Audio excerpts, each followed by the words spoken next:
너는 세계 모든 민족 위에 뛰어나게 될 것이다. 너는 세계 모든 민족 위에 뛰어나게 될 것이다. 라는 제목으로 하나님 말씀 증거하도록 하겠습니다. 저는 하나님의 복을 믿습니다.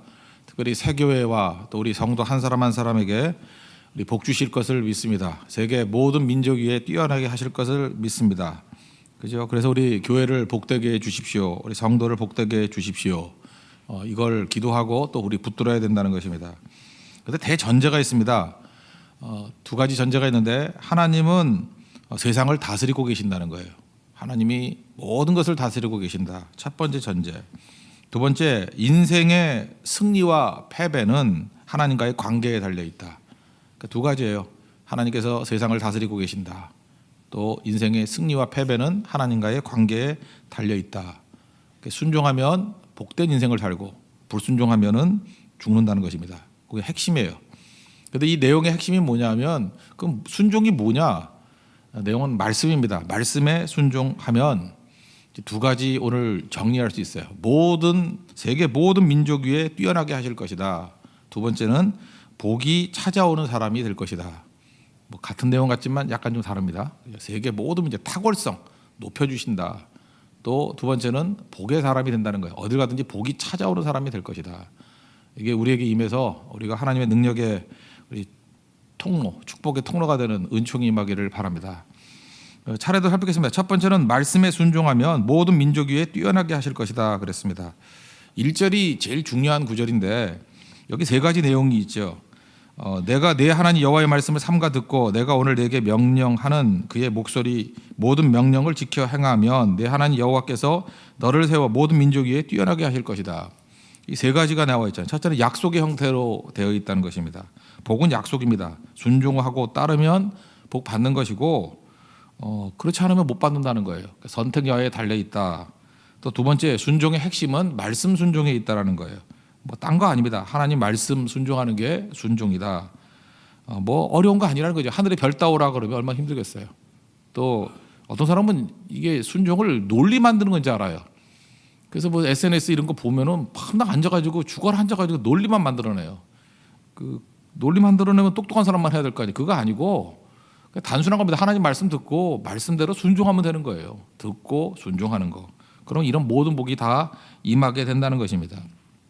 인생은 경험 따라 사는 거 아닙니다. 상황 따라 사는 거 아닙니다. 생각 따라 사는 거 아니에요. 그래서 경험, 생각, 상황 이런 것 많은 사람일수록 약해지는 거예요. 말씀입니다. 말씀 듣고 순종하는 거예요. 우직하게 단순하게 그 사람에게 이런 모든 복이 임하게 된다는 것입니다. 세 번째 내용은 뭐예요? 순종하면 복이 임한다는 거예요. 그죠? 순종은 말씀 순종이고 순종하면 복이 임한다. 아주 간단한 얘기라는 것입니다. 순종하면 하나님의 세계에 들어갑니다. 빛의 세계에 들어갑니다. 그래서 수준이 높아져요. 그런데 불순종하게 되면, 불순종은 내 상식과 경험을 의지해서 사는 것도 포함되는 것입니다. 그러니까 말씀 순종이 아닌 모든 것들을 다 불순종이라고 그러는데, 그 모든 불순종의 영역에 있으면 어둠의 세계에 거하게 될 것이고 또 사탄의 영향권 안에 놓이게 된다는 것입니다. 그러니까 하나님 앞에 이렇게 순종하는 모습이 꼭 필요하다. 이걸 우리에게 말씀하고 있다라는 것입니다. 순종하면은요 어떤 일이 벌어지냐, 이제 얘기예요. 이스라엘을 한번 놓고 봅시다. 보면은 되게 약한 민족이잖아요. 지금 이 신명기 말씀을 들을 때 이스라엘의 신부는 노예였지 않습니까? 얼마 전까지 노예. 노예면 소망이 없죠. 430년 동안 노예 생활했으니까 제대로 교육도 못 받았을 것이고 약해도 이런 약한 민족이 없죠. 그러니까 우리 식으로 하면 난민 아닙니까? 난민? 난민들 아니에요. 난민들. 난민들한테 너희가 세계 모든 민족 위에 뛰어나게 하실 것이다. 이게 말이 되냐고요. 그런데 말씀대로 순종할 때 이런 일이 됐어요, 안 됐어요? 됐다라는 거죠. 그렇다 그러면 우리도 지금 보잘것 없습니다. 나는 너무 약합니다. 이런 거는 의미가 없다라는 거예요. 하나님께서 어떤 조건에 놓여 있든지 약해도 괜찮아요. 말씀 순종하면 모든 민족 위에 뛰어나게 하실 것이다. 저는 우리 교회도 그렇다고 생각합니다. 교회도 성도들 수준이 높고 낮고 아무 의미 없어요. 경험이 많고 적고 돈이 많고 적고 권력이 있고 없고 나이가 젊고 늙고 아무 소용없어요. 그게 중요한 게 아니고 말씀 순종하면 세계 모든 민족 위에 뛰어나게 하실 것이다. 여러분 자녀들도 마찬가지로 가정도 마찬가지예요. 가정이 이렇게 영광스러운 가정이 돼야 될 거 아니에요. 말씀 순종하면 세계 모든 민족 위에 뛰어나게 하실 것이다. 우리 교회도 마찬가지입니다. 뭐 많은 교회들이 있잖아요. 이거 뭐 비교하고 경쟁하자는 얘기는 아니지만 그래도 하나님 앞에서 그런 마음 가져야죠. 우리가 말씀대로 순종하면 세계 모든 민족이 뛰어난 교회가 되게 하실 거라고요. 그죠? 그거 우리가 믿어야 된다는 것입니다. 이스라엘이 그랬지 않느냐. 그리고 우리 나라를 한번 놓고 봅시다. 우리나라에 뭐 150년 전에 말씀이 들어오지 않았습니까? 들어오고 난 다음에 우리나라도 그랬죠. 선교 초창기부터 우리가 붙들었던 게 뭐예요? 말씀을 사랑하고 기도 사랑했죠. 우리 민족만큼 말씀을 사랑한 민족이 어디 있어요? 1884년에 처음으로 선교사 두 분이 오셨잖아요. 근데 선교사 오기 이전에 하나님께서 미리 주신 축복인지도 모르겠어요. 성경 번역이 먼저 돼 있었어요. 뭐 쪽복음이지만 그런 나라가 세상에 어디 있어요? 그러니까 우리 나라는 말씀의 나라예요. 말씀의 나라. 말씀이 먼저 들어왔고 그 다음에 그 말씀을 딴 나라에서는요 이렇게 교회에다가 성경책 꽂아 놓습니다. 저는 그걸 별로 안 좋아해요. 좀 심하게 옛날엔 젊었을 때 그랬어요. 망조 같은 거라고. 성경 찬송은 이게 성경찬 안 들고 다니는 인생은 머리 텅 빈 인생이에요. 그죠? 그걸 들고 다니기 싫어가지고 스마트폰이나 뒤지고 있고 그게 얼마나 영혼이 피폐해지는지를 모른다고. 성경책 꽂혀 있는 교회 치고 제대로 되는 교회 봤냐고요. 그런 나라 치고 제대로 되는 나라 봤어요. 우리나라 성경을 샀어요. 원래 이게 이제 보부상이라 그래가지고 이제 홍삼 팔러 다니는 사람, 고려 인삼 있죠, 고려 인삼. 그래서 중국에서 잘 팔린 게 고려 인삼이었다고요. 그래서 만주, 봉천 일대에 그 인삼 팔러 다니는 사람들이 있었어요. 그 사람이 백진기, 서상륜 뭐 이런 사람들이었다고요. 이 사람들이 복음을 믿고 예수님을 믿고 난 다음에 홍삼과 동시에 성경을 팔고 다녔어요. 그죠? 성경을 팔고 다녔다고. 근데 성경을 살라고 얼마나 많은 사람들이 줄을 서는지 돈이나 버리고. 그래서 우리나라 전통은 성경은 공짜로 주는 거 아니에요. 돈 주고 사야 돼요. 돈 주고 옛날에 비쌌어요. 근데 돈 주고 샀다고. 그리고 그걸 읽고 또 읽었다고. 그러니까 여러분들도 웬만하면 성경은 선물로 안 주는 게 좋아요. 그냥 뭐 결혼식이나 뭐 이런 거 빼놓고는 아주 중요할 때 빼놓고는 자기가 사야 돼요. 그것도 1년에 한 번씩 사는 게 좋아요. 그죠? 사서 그것도 그 보급판 이런 거 사지 말고 가죽으로 된 거 좀 좋은 거 사요.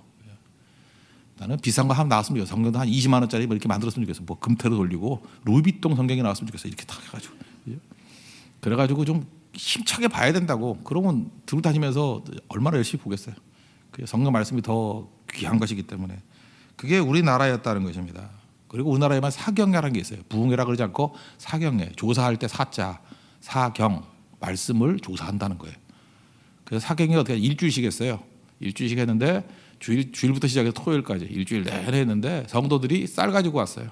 쌀 가지고 와가지고 밥 해 먹고 밥 먹고 말씀 듣고 기도하고 밥 먹고 말씀 먹고 기도하고 그거였어요. 나중에 말씀이 너무 좋을 때는 밥 해줄 사람이 없는 거예요. 나도 말씀에 은혜 받자. 그래서 금식하면서 기도할 때도 있었고요. 간단히 대충 먹고 말씀 듣고 기도하고 그게 우리 민족이었다고요. 그랬더니 우리나라 세계에서 제일 가난한 나라 아니었습니까?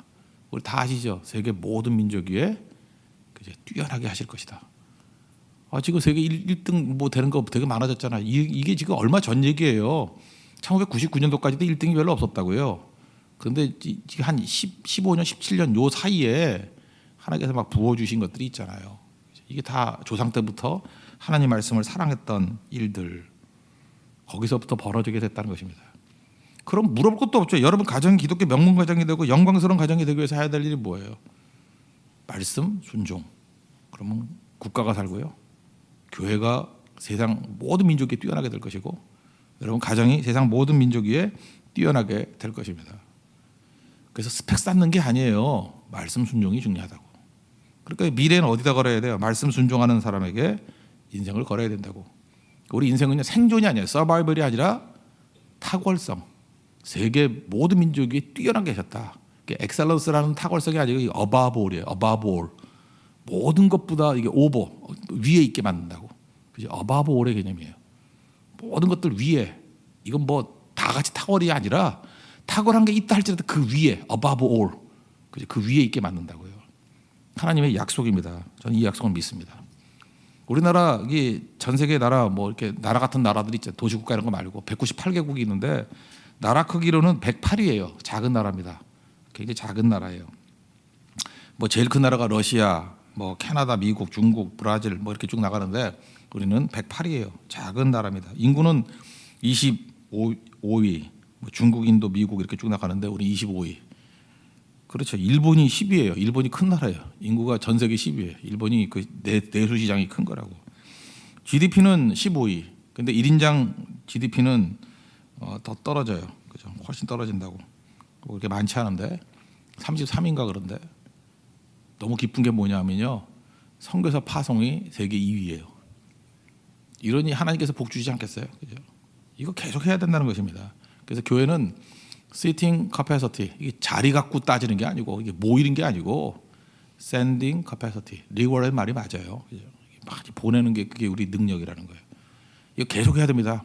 계속하면 분명히 주님이 약속하신 대로 모든 세계 모든 민족 위에 우리를 뛰어나게 하실 거예요. 여러분 그 주인공 되십시오. 그 복이 임하는 우리 하나님의 거룩한 백성 되기를 바랍니다. 그게 1절의 말씀이에요. 말씀 순종하면 세계 모든 민족 위에 뛰어나게 하실 것이다. 이걸 놓치고 뭐 딴 걸 하려고 그래요. 이거 붙들어야죠. 그 다음에 2절부터 이제 또 부연 설명을 하는데 말씀대로 순종하면 복이 찾아오는 사람이 된다는 것입니다. 2절을 보시면 내가 내 하나님 여호와의 말씀을 청종하면 이 모든 복이 내게 임하며 내게 이르리니, 복이 내게 임하며 내게 이르리니, 복이 찾아온다라는 거예요. 그죠? 복은 찾아오는 겁니다. 복은 찾아다니는 게 아니에요. 복은 찾아다니는 게 복이 우리를 찾아오는 거라고요. 여러분 인생 살아봐서 알겠지만 뭐 따라다니고 찾아다니면 피곤하죠. 그래서 신앙생활을 피곤하게 하는 인생들이 있어. 따라다니니까 뭐 어디 좋은 데 없나 이렇게 따라다니고 맨날 뭐 교회도 여기 갔다 저기 갔다 따라다니는 인생들이 있죠. 뭐 어디 좋은 말씀 없어요. 뭐 이러고 따라다니고 하는 거. 복이 되는 거예요. 복이 찾아온다라는 것입니다. 찾아오는 거예요. 시편 1편 3절 보니까 그는 시냇가에 심은 나무가 철을 따라 열매를 맺으며 그 잎사귀가 마르지 아니한 같으니 그가 하는 모든 일이 다 형통하리로다. 그러니까 말씀 순종하면 어떤 일이 벌어져요? 하는 일마다 잘 된다. 좀 속된 말로 하면 하나님이 밀어주신다는 거예요. 말씀 순종하면 하나님이 밀어주는 사람이 돼요. 하나님이 밀어주는데 뭐 안 될 게 뭐가 있겠어요. 그래서 3절을 보시면 성읍에서도 복을 받고 들에서도 복을 받을 것이며 위치에 관계없이 복 주신다는 거예요. 우리 맨날 위치 때문에 얼마나 신경 씁니까? 어디 서 있어야 되느냐. 아니라는 거예요. 사람이 복이라는 거예요. 사람이.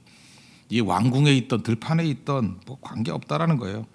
그 사람이 있으면 복이 있는 거예요. 저는 개인적으로 목사로서 그런 목사가 되고 싶어요. 하나님 뭐 딴 거 없어요. 그냥 저 목사가 있는 곳에는 무조건 복이 임해. 그게 진짜 복 아니에요? 뭐 이것저것 찾아다닐 거 없잖아요. 뭐 어디 갈까요? 그런 거 없죠. 이번에도 뭐 선교를 갈 때마다 뭐 교회 때문에 고민하는 사람들 있죠. 뭐 어떤 교회 가야지 되고 뭐 그렇게 신경 되게 쓰고 뭐 옮겨줘요 맨날 이러는 사람들. 그건 벌써 팔푼이라는 뜻이거든요. 뭐 옮겨달라고. 내가 복이에요. 내가 복. 내가 가는 곳이 복된 곳이에요. 그런 프라이드 갖고 가야죠. 뭘 옮겨. 내가 복인데. 그런 교회, 그런 성도, 그런 목사. 그죠? 그래서 장소 관계 없다는 거 아니에요. 성읍에서도 복을 받고 들에서도 복을 받고. 그러니까 여러분이 그냥 하면 여러분이 투자하는 곳이 잘 되는 곳이에요. 지금도 그렇잖아요. 어떤 사람이 뭐 어디 투자한다 그러면 거기 막 몰려들고 그러잖아요. 그게 복이기 때문에 그래요. 그 사람이 가는 게 길이에요. 그 사람이 행하는 게 삶이 되는 거고. 그런 인생이 된다는 것입니다. 범위 얘기거든요. 4절 5절. 내 몸의 자녀와 내 토지의 소산과 짐승의 새끼, 뭐 소와 양의 새끼가 복을 받을 것이고 광주리 떡반죽 그릇이 복을 받을 것이다. 이건 뭐예요? 범위가 모든 분에 다 임하게 된다라는 거죠. 그러니까 하나님께서 우리에게 축복 종합 선물 세트를 주신다는 것입니다. 다 주신다는 거죠. 이런 거하고 똑같은 것 같아요. 우리 혈관 구조하고 똑같은데 혈관 한 군데 막히면 다 막혀버리잖아요. 그죠? 근데 반대로 한 사람이 복이 되면요. 복이 되면은 그런 거 있죠. 이렇게 축복의 물살이 생기는 거야. 이게 다 이게 빌빌대는 인간들이 있어. 그런데 한 사람이 엄청난 축복의 통로가 되는 거예요. 축복이 되면 그 사람이 강력한 물살로 확 밀어당기면 그 얼떨결에 덤으로 다 뚫려버리죠. 그런 거 못 느껴요? 축복의 물살이 되는 인생이 있다고요. 복이 되는 인생. 그 사람 들어가면 그냥 뻥뻥 뚫어버리는 거예요. 주변에 뭐 상황이 어떻든 간에. 그 사도 바울이 그런 케이스 아니에요? 빌립보 감옥에 갇혀 있을 때 바울과 실라가 기도하고 찬송했더니 축복의 물살이 밀어닥치니까 감옥만 열렸나요? 간수의 마음도 열리고, 간수의 마음만 열렸나요? 간수의 집안이 열렸고, 주 예수를 믿으라 그러면 너와 네 집이 구원을 받으리라. 그리고 주변 사람들이 다 영향을 받게 되고 빌립보 교회가 든든하게 세워지게 되지 않습니까? 축복의 물살이에요. 이게 무슨 장수하고 무슨 관계가 있냐고. 이게 복이 찾아오는 사람이 되는 모습이라는 것입니다. 이런 모습이죠. 그래서 하나님의 복이 찾아오지 않으면요, 힘쓰고 애쓴다고 되는 게 아니에요. 시편 127편 1절을 보니까 여호와께서 집을 세우지 아니하시면 세우는 자의 수고가 헛되다. 여호와께서 성을 지키지 않으시면 파수꾼에 깨어 있음이 헛되도다. 너희가 일찍이 일어나고 늦게 누우며 수고의 떡을 먹음이 헛되다. 무슨 짓을 해봐라, 되나 봐라, 그런 얘기 아니에요. 무슨 짓을 해봐라, 되나 봐라. 그 다음에 여호와께서 그의 사랑하시는 자에게 잠을 주시는도다. 교회에서 좋은 사람들이 좋아하는 구절인데 그거 아니거든요. 이거 원래 그 뜻이 아니고요. 그 사랑하는 자에게 잠을 주신다. 이게 원래 뜻은요, 애쓸 때만 얻잖아요. 우리가 애쓰고 힘쓰고 노력할 때만 뭘 얻잖아요. 잠잘 때도 주신다, 그런 뜻이에요. 이 원어 뜻은 잠잘 때도 이루어진다. 그러니까 이런 거죠. 선교 갔잖아요. 선교 가 있는 동안에 일이 안 돼야 되는데 선교 가 있는 동안에도 일이 된다, 그 뜻이에요. 아시겠죠? 선교 가 있는 동안에도 일이 된다. 우리가 예배 드리는 동안에도 일이 된다, 그런 거라고요. 그래서 선교 갔다 왔더니 저한테 그런 얘기 많이 하는데, 목사님 일이 다 풀려 버렸어요, 이런 거죠. 그 시인 바이런의 표현 가운데 그런 거 있지 않습니까? 깨어나 보니까 유명해졌다. 그 종합영어 맨 앞에 나오잖아요. He walked to find himself famous. 그 중요한 표현 아니에요, 그죠? 깨어났더니 유명해져 있더래요. 하나님의 복이 찾아오는 인간이 그래요, 그죠? 그냥 예배드리고 선교하고 이랬더니 유명해졌네, 일이 됐네, 그죠? 그가 깨었더니 he walked to find himself famous. 자기가 유명해진 것을 발견하고 유명해졌네. 이게 보통 표현이 아니죠. 이런 표현이 성도의 고백이라는 것입니다. 그다음 6절 보니까 내가 들어와도 복을 받고 나가도 복을 받을 것이니라. 햄버거 생각나네. 인앤아웃 햄버거. 햄버거 들어와도 나가도 복을 받는다. 이런 거 있잖아요. 안 되는 인생들 있잖아요. 말씀대로 순종하지 않으면 지가 힘쓰고 애써도 하나도 안 돼. 이런 거예요. 돈 벌겠다고 나가서 사업을 열심히 해. 그랬더니 애새끼들이 말을 안 들어. 맨날 가출이나 하고. 그죠? 그래서 직장에서 열심히 했더니 집이 안 되고, 또 도저히 안 되겠다. 그래서 집에 들어와서 가정을 돌보니까 또 사업이 망해. 이게 세상 패턴 아니에요? 그래서 이걸 잘하면 저게 무너지고 저걸 잘하면 이게 무너지고. 근데 하나님 백성들은 그렇지 않다는 거예요. 그죠? 우리가 선교 현장에 가 있을 때 사업이 되고, 집에서 내가 열심히 애들 섬겼는데 사업은 그냥 저절로 되고, 또 사업 확장을 위해서 열심히 사업에 의해서 매진을 했더니 하나님께서 가정의 축복을 주셔서 애들이 알아서 잘 커주고 신앙생활 잘하고 예배 잘 드리고 해준 게 없는데 너무 잘 크는 거예요. 이게 복이에요. 복이 찾아오는 인생들. 그러니까 이런 복을 구하지 않고 어떻게 살라 그래요? 이런 복이 임해야 되는 거죠. 이런 복이 임했던 게 아브라함 아닙니까? 창세기 12장 2절에서 그랬잖아요. 너는 복의 근원이 될 거라고. 어느 뜻이 복이잖아요. 너는 이름이 창대하게 될 것이고, 똑같은 얘기죠. 너는 복이 될 것이다. 복의 근원이 될 것이다. 그러니까 이 사람은 위치, 환경 따라다니지 않고 다 복이다라는 의식이 있잖아요. 그 다음 장 롯하고 갈등이 있죠. 자신만만하죠. 뭐라 그래요? 야 롯, 네가 먼저 결정해. 창세기 13장 9절 보니까 내 앞에 온 땅이 있지 아니하냐. 나를 떠나가라. 내가 좌하면 나는 우하고 내가 우하면 나는 좌하리라. 좋은 거 선택해. 이거 뭐예요? 선택이 중요한 게 아니라는 거죠. 내가 가는 곳이 복된 곳이에요. 마음대로 선택해. 그래서 좋은 땅, 소할 땅, 소돔과 고모라가 있는 그때 당시 복이 좋았어요. 그 땅 얻어서 잘 돼야 될 거 아니에요. 근데 망했죠, 오히려. 아브라함은 어느 땅이 되든 간에 가면은 되는 거 아닙니까? 그러니까 지금도 여러분들 오늘도 이 아침에 또 고민하는 분들 있죠. 선택 때문에 고민하는 거예요. 그죠? 무슨 뽕짝같이 이리로 갈까 저리로 갈까 차라리 돌아서 갈까 이런 노래나 부르고. 우리 성도는 그런 거 부르는 거 아니에요. 이리 가면 어떻고 저리 가면 어떻고. 그냥 아무 데나 가도 돼요. 내가 가면 복이에요. 그러니까 어떤 길 때문에 고민하지 말고 그냥 내가 가면 복이에요. A라는 남자고 B라는 남자가 누구하고 결혼할 거예요. 볼 것도 나랑 결혼하면 그놈이 복이에요. 생각이 달라지죠. 그래서 이제 딱 팔짱 끼고 아니면 뒷짐을 지고 내가 어떤 놈한테 복을 줄까. 둘이 동시에 줄 수도 없고 어떡하지? 이런 거 이게 성도의 자세라고요. 복 받은 자 알아 임마 이렇게 생각을 하죠. 그게 성도의 모습이라는 것입니다. 그럼 여러분 성도는 조건 관계없이 복이 찾아오는 종이라는 것을 갖고 강하고 담대하십시오. 우린 찌질이같이 사는 인생이 아니라는 거예요. 담대하게 사는 거예요. 뿌리가 뭐예요? 죽어라. 말씀 듣고 순종하는 거예요. 우리 교회적으로 말씀 듣고 순종하는 교회가 되기를 원합니다. 그러면 저는 확신해요. 세계 모든 민족 위에 뛰어나게 하실 것이고 복이 찾아오는 교회가 될 거예요. 우리 성도들도 그래야 될 거 아니에요. 그죠? 말씀 듣고 순종하면 세계 모든 민족이 뛰어난 사람이 될 것이고 복이 찾아오는 사람이 될 것입니다. 그죠? 그게 우리의 꿈이고 비전이고 소망이에요. 그래 하나님 백성들 되는 축복이 임하기를 바랍니다. 자리에서 일어나겠습니다. 주님 말씀하시면 찬양하겠습니다.